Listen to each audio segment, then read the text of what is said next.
Hello. आवाज आ रही है सबको? Yes sir. ओके।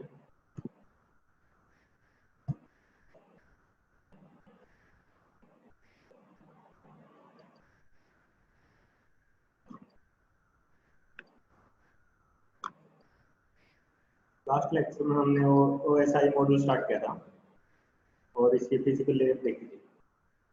देखो, जो OSI मॉडल है इसमें तो 7 लेयर्स है।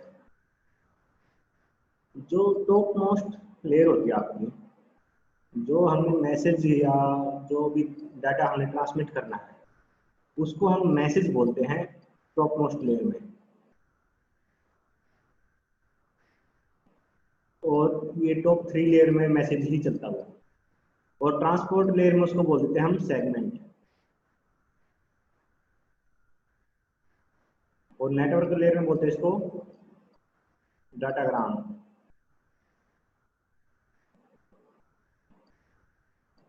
और डाटा लिंक लेयर में बोलते हैं इसको फ्रेम। और फिजिकल लेयर में बोलते हैं इसको पीडीयू। पीडीयू का मतलब है प्रोटोकॉल डाटा यूनिट।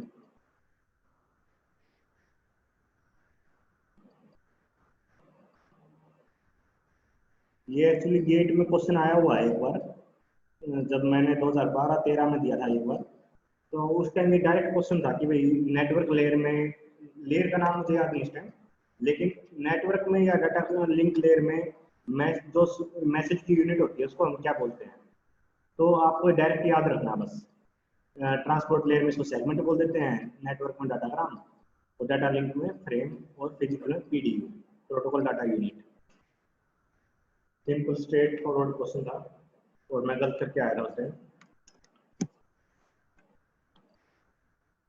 तो ये याद रख लेना। आज हम डाटा लिंक लेयर को स्टार्ट करेंगे।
देखो,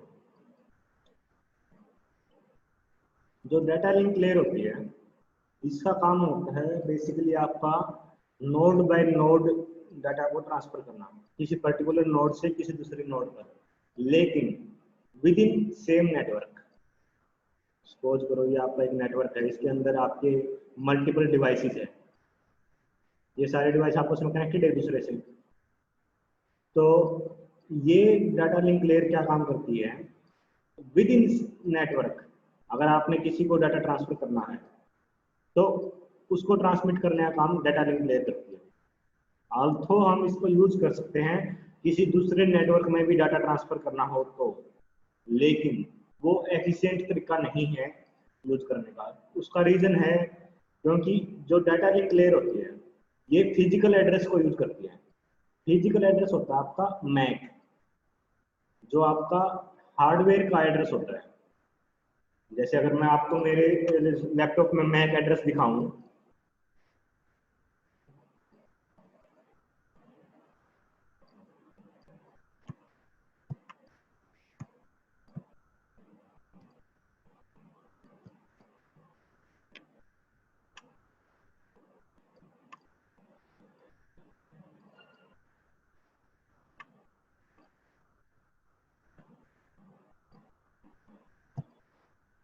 तो ये देखो,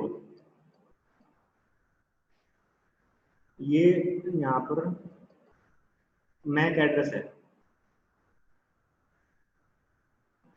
ये मैक एड्रेस क्या होता है, बेसिकली जो आपका मैन्युफैक्चरर है जिसने लैपटॉप को मतलब मैन्युफैक्चरिंग करी है लैपटॉप की, तो वो क्या करते हैं, एनआईसी होता है आपके एक लैपटॉप में या कंप्यूटर में सब में, network interface card, network interface card.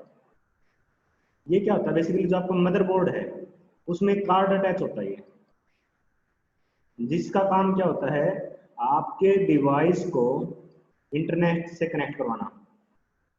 जैसे आपके जो डेस्कटॉप होते हैं, डेस्कटॉप में आपके जो पोर्ट होता है एक RJ45 बोलते हैं उसको, RJ45 पोर्ट, उसमें आप अपनी लैन को कनेक्ट करते हो, जो आपने कभी लैब में ध्यान दिया हो तो जिसमें इंटरनेट की वायर लगी होती है। तो वो जो पोर्ट है वो आपका एनआईसी पे लगा होता है।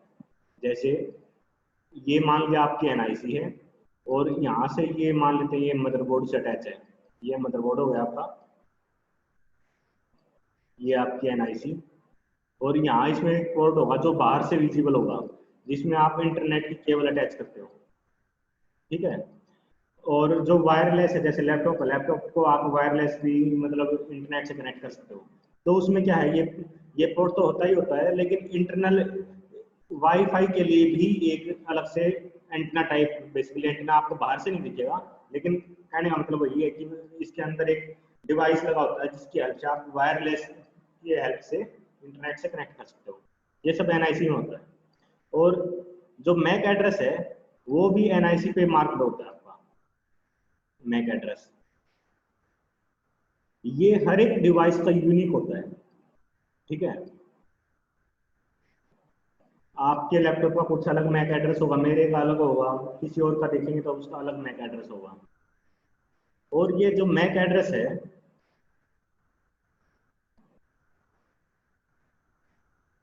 ये 48 बिट का होता है। कई बार क्वेश्चन आ जाता है कि भाई आपके यूनिवर्सिटी एग्जाम में तो नहीं आई ये चीजें, लेकिन जो नेट गेट वगैरह है, गेट में भी नहीं आएगा, नेट में आ जाएगा इस टाइप का क्वेश्चन कि भाई आपका जो मैक एड्रेस है वो कितने बिट का होता है। इसमें जो एक ये जो डैश लगा हुआ है उसके बाद A5 लिखा हुआ है, ये 8 बिट है। ये उसके बाद 4 1 है, ये 8 बिट है। तो इस टाइप से ये टोटल कितने हैं, 6 आपके, 8 × 6, तो टोटल ये 48 बिट का होता है आपका मैक एड्रेस, समझे। और आगे आईपी एड्रेस की बात आएगी तो आईपी एड्रेस भी दिखा देता हूँ आपको। देखो ये आईपी एड्रेस है,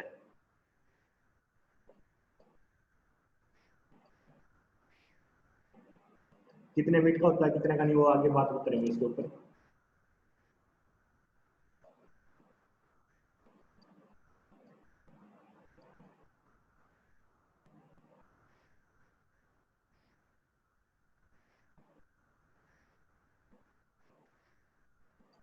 देखो अब जो डाटा लिंक लेयर है इसका काम क्या है, सबसे पहले काम तो है इसका फ्रेमिंग का।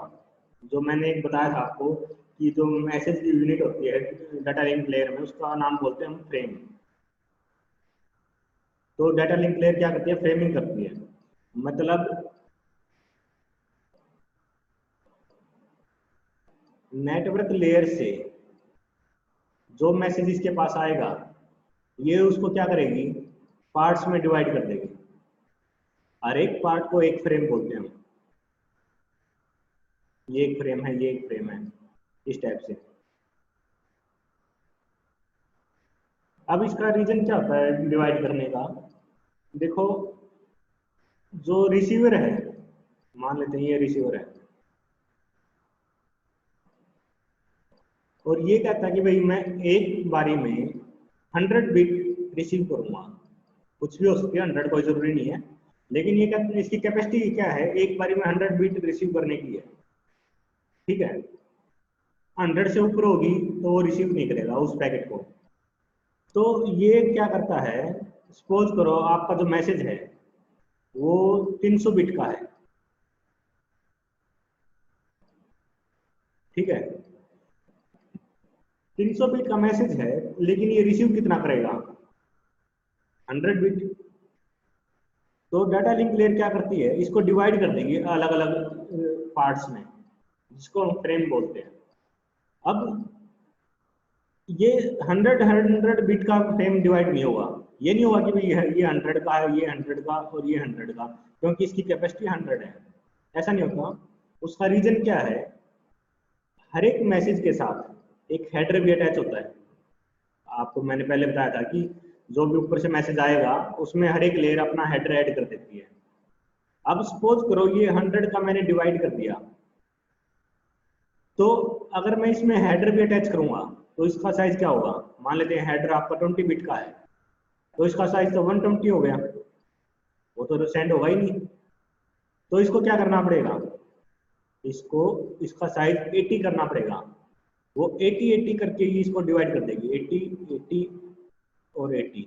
इसके बाद एक और पार्ट होगा आते 24 और 60 बिट का लास्ट वाला पार्ट हो गया आपका। अब जो डाटा लिंक लेयर है ये ट्रेलर भी ऐड करती है। अगर आपको याद हो मैंने बताया था कि data link layer trailer add कर सकती है। तो ट्रेलर का काम क्या होता है, ये मैसेज है, मैसेज के पीछे उसने एक ट्रेलर ऐड कर दिया। अब देखो, जब आपने ये मैसेज है इसको अलग अलग पार्ट्स में डिवाइड करके भेज रहे हो, सपोज करो ये पहले वाला पार्ट है, ये फर्स्ट है, ये सेकंड और ये थर्ड, और जब आप इसको ट्रांसमिट कर रहे हो ये 80 और ये 20, ये मान लेता हूं मैं अपना फर्स्ट पार्ट है, और ऐसी सेकंड है 20 और 80 और ये सेकंड, फिर आपका थर्ड 20 80 और ये थर्ड हो गया, लास्ट का कितना बचा 20 और 60। अब देखो ये मैसेज मतलब ये जो फ्रेम है ये अलग से जाएगा, ये अलग से ट्रांसमिट होगा नेटवर्क में, ये अलग से ट्रांसमिट होगा। अब रिसीवर को कैसे पता चलेगा भाई कि जो आपका ये वाला पार्ट है ये फर्स्ट है, सेकंड है या लास्ट है या मिडिल है, कैसे है, उसको कैसे पता चलेगा।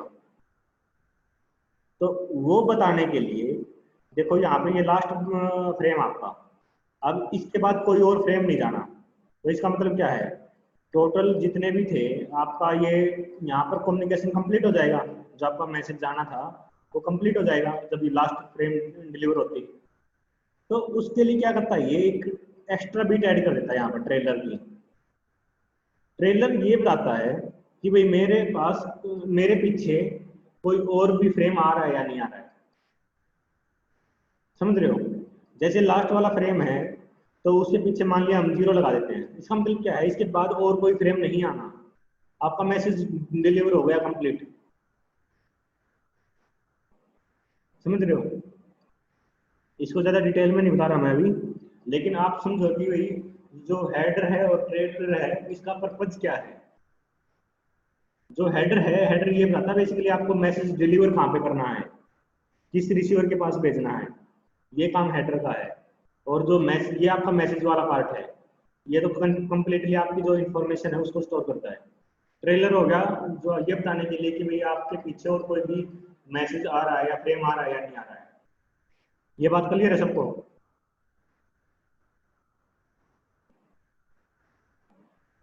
Yes sir. उसके बाद ये काम करता है फिजिकल एड्रेसिंग का। फिजिकल एड्रेसिंग जिसको मैं बोलता हूँ मैक, जो मैंने अभी आपके मेरे लैपटॉप में लिखा था आपको मैक एड्रेस, और ये हार्डवेयर का एड्रेस होता है आपका बेसिकली। अब देखो मान लेते हैं डेल कंपनी है, दूसरी कंपनी है एसर। डेल अपने जो लैपटॉप बना रहा है ये मैक एड्रेस अपने कुछ हिसाब से दे रहा है, हो सकता है कि डेल अपने जो मैक एड्रेस दे रहा है वो सीक्वेंस में हो, जैसे लास्ट में 1 2 3 4 5 6 इस टाइप से, आगे भी कोई सीरीज होगी इनकी, डिपेंड करता है सीरीज किस हिसाब से देते हो, डिटेल में नहीं जाएंगे इसकी। और एसर है, एसर अपनी कोई सीरीज बना रहा है और ये अपनी एड्रेसिंग कर रहा है, मान लिया ए बी सी, इस टाइप से कुछ भी समझ लो नंबरिंग, उन्होंने नंबरिंग कर दी बेसिकली। मैं कह रहा हूँ कि भाई जो डाटा लिंक लेयर है ये आपके with in network message deliver करने का काम करती है और आउटसाइड नेटवर्क ये डिलीवर करने का काम नहीं करती, करती है लेकिन एफिशिएंट नहीं है। कर सकते हैं, क्यों नहीं एफिशिएंट वो मैं बताऊंगा अभी आपको। देखो अब एक नेटवर्क आपका ये, ठीक है, इसके अंदर ये मान लेते हैं हमारे पास 4 डिवाइस है। पहला डिवाइस D1, D2, D3 और D4 और दूसरा डिवाइस नेटवर्क है मान लेते हैं ये, इसके अंदर भी आपके पास 4 डिवाइस है मान लेते हैं। इसका नाम मान लेते हैं हम D5, D6, D7 और D8। अब मान लेते हैं जो पहला डिवाइस है ये डेल कंपनी का है, अगला एसर का है, अगला HP का है या लिनोवा का है। इस नेटवर्क में भी हो सकता है ऐसी, कोई डेल का होगा, कोई एसर का, कोई HP का, कोई लिनोवा का, इस टाइप से अलग अलग कंपनी के डिवाइस है। अब अलग अलग कंपनी के जो डिवाइस है उनका जो मैक एड्रेस होगा उनकी सीरीज भी डिफरेंट होगी। सभी ने अपने हिसाब से कुछ मैक एड्रेस अपने सीरीज बना रखी है, उसके हिसाब से वो मैक एड्रेस देंगे, है ना। अब जो डाटा लिंक लेयर है वो क्या काम करती है, एक नेटवर्क में जितने भी डिवाइस हैं जो आपका मैसेज होगा उसके साथ जो रिसीवर है आपका उसका मैक एड्रेस लगा के सेंड कर देगी। अब अगर वो विद इन सेम नेटवर्क है तो सबके पास जाएगा और जिसके जो भी मैक एड्रेस मैच करता है उसके साथ, मैसेज वाले मैसेज मैक एड्रेस के साथ, वो डिवाइस उसको मैसेज को रिसीव कर लेगा। ठीक है, अब इसको थोड़ा चेंज करते हैं कि भाई हमने मैसेज भेजना है किसी दूसरे नेटवर्क में, सपोज करो D5 के साथ, और जो अलग अलग नेटवर्क होते हैं वो राउटर से कनेक्ट होते हैं दूसरे से। राउटर होगा बीच में जिसकी हेल्प से अलग अलग नेटवर्क आपस में कनेक्ट होंगे। मान लिया एक और नेटवर्क है तो उसका भी राउटर होगा अपना कोई, तो ये आपस में ऐसे कनेक्ट होंगे राउटर के थ्रू। ठीक है, इसके अंदर भी कुछ डिवाइस है और राउटर क्या करता है, राउटर के पास एक राउटिंग टेबल होती है। राउटिंग टेबल ये आगे मैं सारे डिस्कस करूंगा डिटेल में। राउटिंग टेबल के अंदर क्या होता है, उस नेटवर्क के अंदर जितने भी डिवाइस होंगे उनका IP एड्रेस, मैक एड्रेस और जो बेसिक इंफॉर्मेशन होगी उसकी, वो सारी की सारी स्टोर होगी। ठीक है, अब जो IP एड्रेस होता है किसी भी नेटवर्क में वो एक सीरीज में होता है हमेशा। ये नहीं होगा कि भाई एक सीरीज खुद चल रही है, मान लिया पहली सीरीज है वो 192 से स्टार्ट हो रही है, अगली 110 से स्टार्ट हो रही है, ऐसा नहीं होगा। एक नेटवर्क की जो सीरीज है वो एक ही नंबर से स्टार्ट होगी सारे डिवाइसेस की जो उस नेटवर्क के अंदर है। जैसे अगर किसी यूनिवर्सिटी में अगर आप जाओगे तो वहाँ क्या होता है, इंटरनल उनका एक नेटवर्क होता है, तो उसमें जितने भी डिवाइस देखोगे वो एक ही सीरीज में कनेक्ट होंगे। सपोज करो 192, 155 कुछ भी मान लिया नंबर, 122, 25 इस टाइप से, तो अगला होगा 26, अगला होगा 27। ये जो सीरीज है ये सब की सेम होगी एक नेटवर्क के अंदर। ठीक है, डिपेंड करता है उसमें डिवाइस कितने हैं। अगर डिवाइस ज्यादा है हो सकता है ये दोनों मैच करें और ये मैच ना करें, ये आपकी अलग हो गया देखने, और डिपेंड करता है डिवाइस कितने हैं, वो मैं डिटेल में आके बताऊंगा आपको। लेकिन ये समझो अभी के लिए कि भाई एक नेटवर्क के अंदर IP एड्रेस की जो रेंज होती है वो फिक्स होती है। लास्ट में नंबर वेरी करेगा आपका, वो हर एक डिवाइस के साथ अलग होगा, लेकिन स्टार्टिंग की जो सीरीज है वो सेम होगी, ठीक है। और मैक एड्रेस क्या है, एक नेटवर्क के अंदर तो अलग अलग कंपनी के ये डिवाइस हो सकते हैं, एक का अपना अलग मैक एड्रेस होगा, तो कोई पर्टिकुलर रेंज तो है नहीं। अब सपोज करो इस डिवाइस ने मैसेज ट्रांसमिट करना है इस नेटवर्क के D5 के पास, तो मैसेज क्या होगा, पहले राउटर के पास आएगा। अब राउटर के पास आने के बाद उसको पता कैसे चलेगा भाई कि मैंने किस नेटवर्क में इसको आगे ट्रांसमिट करना है, क्योंकि उसके पास अलग अलग कंपनी के नेटवर्क वो है डिवाइस, कल को कोई और डिवाइस आके कनेक्ट कर दिया तो वो तो कंफ्यूज हो जाएगा कि भाई हमने किस पिन उसके पास भेजना है। अगर वो आईपी एड्रेस होता तो आईपी एड्रेस तो चेक कर लेता, क्योंकि सीरीज सबकी सेम है। अगर वो देखेगा कि भाई ये तो हमारी सीरीज का मैसेज है, हमारी सीरीज का तो अपने नेटवर्क में भेज दो, और दूसरी सीरीज का है तो दूसरे नेटवर्क में भेज दो। लेकिन मैक एड्रेस यूनिक है, लेकिन उसकी कोई रेंज मतलब सीरीज ही नहीं है कि भाई आप इसी ऑर्डर में आप इसको भेज सकते हो। तो इसलिए फिजिकल एड्रेसिंग जो हम करते हैं डाटा लिंक लेयर में, वो विद इन सेम नेटवर्क आपका कामयाब है, आउटसाइड कामयाब नहीं है। उसके बाद आता फ्लो कंट्रोल करने का काम करता है, मतलब जो रिसीवर है आपका वो किस स्पीड से डाटा को रिसीव कर रहा है, तो सेंडर उसी स्पीड से डाटा को ट्रांसमिट करेगा। ऑब्वियस बात है, अगर वो ज्यादा करेगा या कम करेगा तो वो रिसीव नहीं करेगा उतना। तो फ्लो कंट्रोल करने का काम भी डाटा लिंक लेयर करती है। एरर कंट्रोल करने का काम, अगर सपोज करो सेंडर ने कोई मैसेज ट्रांसमिट किया और बीच में वो करप्ट हो जाए और रिसीवर के पास डिलीवर ना हो, या फिर वो रॉन्ग फॉर्म में डिलीवर हो, उसमें कुछ मॉडिफिकेशन आ जाए, तो वो कैसे फाइंड करेंगे, वो भी काम डाटा लिंक लेयर करती है।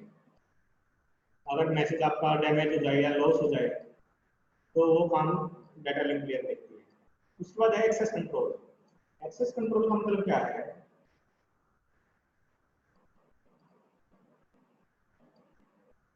देखो अगर मल्टीपल डिवाइसेज है आपके, वो एक ही नेटवर्क से कनेक्ट है,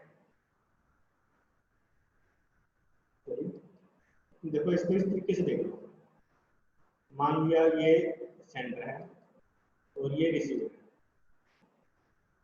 ठीक है, मल्टीपल सेंडर हो सकते हैं, और मान लेते हैं कि भाई रिसीवर के पास उन्होंने डाटा ट्रांसमिट करना है, तो ये आपका चैनल है जिसके थ्रू आपने मैसेज ट्रांसमिट करना है, ये भी इसके थ्रू भेजेगा, ये भी इसके थ्रू और ये भी इसके थ्रू, ठीक है।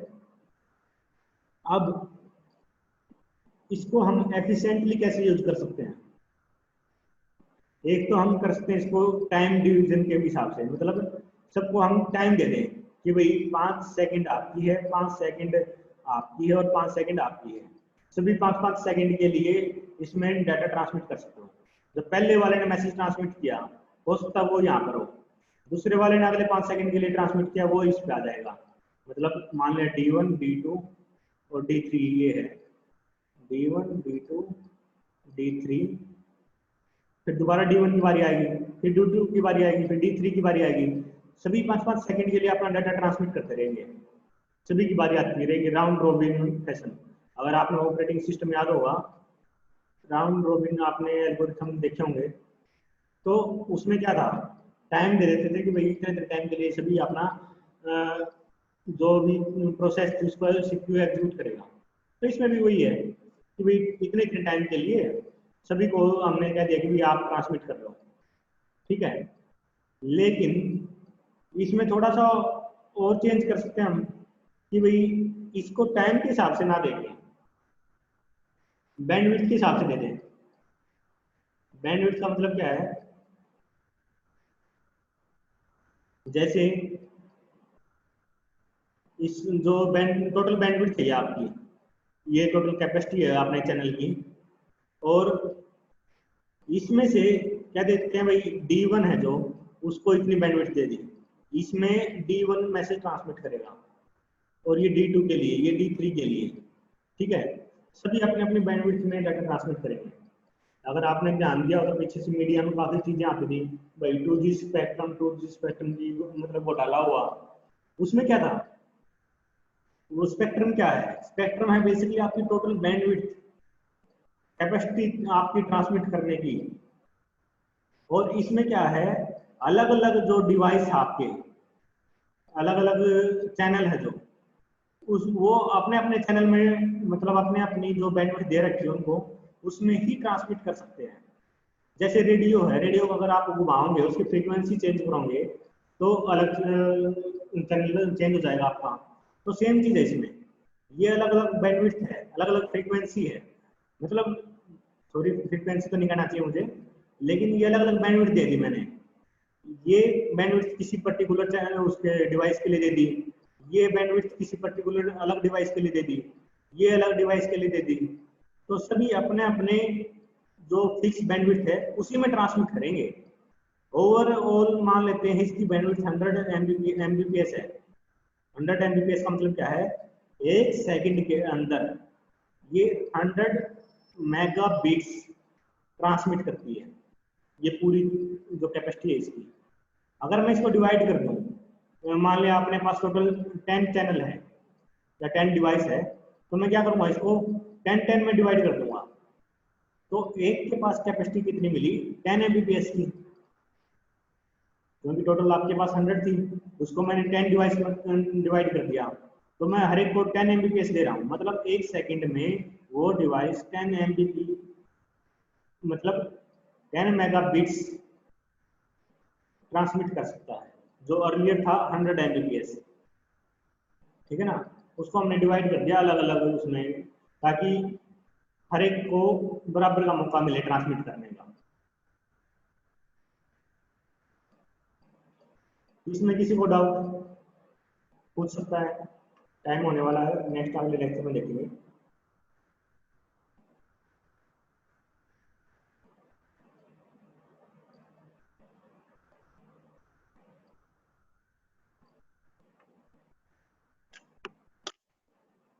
आपका जो यूनिवर्सिटी के एग्जाम होंगे उसमें तो वो स्ट्रेट फॉरवर्ड क्वेश्चन पूछेंगे कि भाई आपके जो एसआई मॉडल एक्सप्लेन करो, उसमें आपने जो 7 लेयर है उसको 1 बाय 1 सीक्वेंस में एक्सप्लेन करना है। ठीक है? ये जो फ्रेमिंग वगैरह कैसे ट्रांसमिट करना है, मैक एड्रेस कैसे क्या है, ये आपका गेट नेट में काम आता है। वैसे यूनिवर्सिटी में कोई नहीं पूछेगा कि भाई मैक एड्रेस कितने मिलता है, एक नंबर में कोई पूछ ले तो पूछ ले, अदरवाइज कोई पूछता नहीं इसको, लेकिन नेट वगैरह पूछ लेते हैं इस टाइप की चीजें। क्लियर है ये बात सबको? आज का टॉपिक Yes, sir.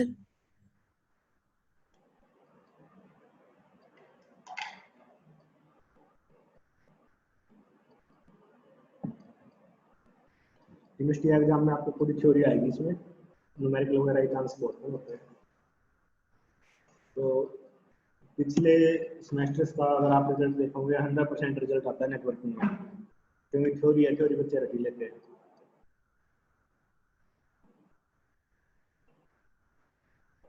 किसी को डाउट ना हो तो फिर मैं क्लोज करूँ मीटिंग।